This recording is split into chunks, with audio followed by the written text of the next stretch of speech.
আপনারা দেখছেন বঙ্গবার্তা, সবার কাছে সবার কথা। দেখে নেব দিনের শেষে। আরজি করের নির্যাতিতা তরুণীর জন্মদিনে কলকাতায় মৌন মিছিল।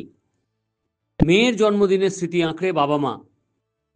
নারকেলডাঙ্গার অগ্নিকাণ্ডে শাসক দলের গোষ্ঠীদ্বন্দ্ব, ক্ষোভের মুখে মেয়র। কলকাতায় এসে আরজি করের ঘটনা নিয়ে রাজ্য সরকারের ভূমিকার সমালোচনায় কেন্দ্রীয় মন্ত্রী ধর্মেন্দ্র প্রধান।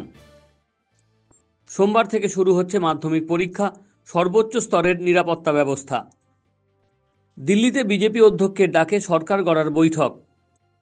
4.5 মাসের কার্যকাল শেষ, পদত্যাগপত্র জমা দিলেন দিল্লির মুখ্যমন্ত্রী অতিশী। ছত্তিশগড়ে নকশাল সেনা সংঘর্ষ, 33 জনের মৃত্যু। দিল্লিতে সপ্তম বিধানসভা ভেঙে দিলেন উপরাজ্যপাল। সরকার গঠনের জন্য দিল্লির উপরাজ্যপাল VK সাক্সেনাকে চিঠি বিজেপির। কটকে দ্বিতীয় একদিনের ম্যাচে ভারতকে জয়ের জন্য 305 রানের লক্ষ্যমাত্রা ইংল্যান্ডের। সোমবার শুরু হচ্ছে রাজ্য বিধানসভার বাজেট অধিবেশন। নমস্কার, আপনারা দেখছেন বঙ্গবার্তা, সবার কাছে সবার কথা। সকলকে জানাই শুভরাত্রি, নিশ্চিন্তে কাটুক সারা রাত্রি।